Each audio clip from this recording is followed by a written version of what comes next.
10 సంవత్సరాల నుంచి ఆమె షుగర్ని 300 నార్మల్ అనుకుంటుంది ఆ పేషెంట్. సో వారం రోజులు ట్రీట్మెంట్ తర్వాత, హలో ఆల్, నా పేరు doctor Ajith Mohammed, senior consultant physician and diabetologist, Osmania hospital, JPN road, Warangal. ఈ మధ్యకాలంలో నా దగ్గరకు ఒక పేషెంట్ వచ్చారు. ఆ పేషెంట్ ఏంటంటే పాపం 10 సంవత్సరాల నుంచి షుగర్ గోళీలు వాడుతూ ఉన్నారు, కానీ ఎప్పుడూ ఏదో కంప్లైంట్, వీక్నెస్, బక్కగా ఉండడము, కాళ్ళ మంటలు, అరికాళ్ళ మంటలు, తిమ్మిర్లు ఉండడము.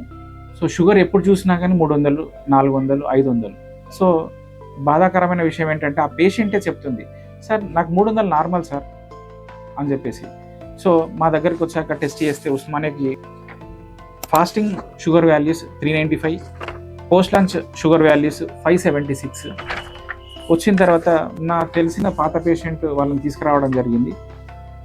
అసలు ఏంటంటే వీళ్ళకి సరైన ఆహార నియమాలు చెప్పకపోవడము, టాబ్లెట్స్ యొక్క మోతాదు అనేది కరెక్ట్గా అడ్జస్ట్ చేయకపోవడం వల్ల 10 సంవత్సరాల నుంచి ఆమె షుగర్ని 300 నార్మల్ అనుకుంటుంది ఆ పేషెంట్.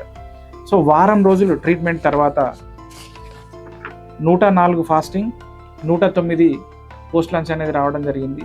ఆ పేషెంట్ ఎంత హ్యాపీగా ఫీల్ అవుతుందంటే, సార్ షుగర్ ఇలా కూడా ఉంటుందా, 100 ఉంటే ఏం కాదా సార్, డౌన్ అయిపోదా, నాకు చెమటలు పట్టవా, నేను కోమాలకు వెళ్ళిపోనా.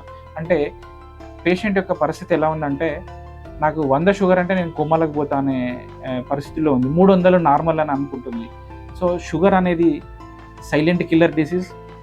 మీరు చాప కింద నీరులాగా మీ శరీరాన్ని ఎండోథీలియల్ డ్యామేజ్ అనేది చేసి మీ అరికాల మంటలకైనా, కిడ్నీ డ్యామేజ్కైనా, గుండె పోటుకైనా, బ్రెయిన్ స్ట్రోక్ అయినా అన్నింటికీ సర్వకారణం షుగరే. ఈ షుగర్ అనేది సైలెంట్ కిల్లర్.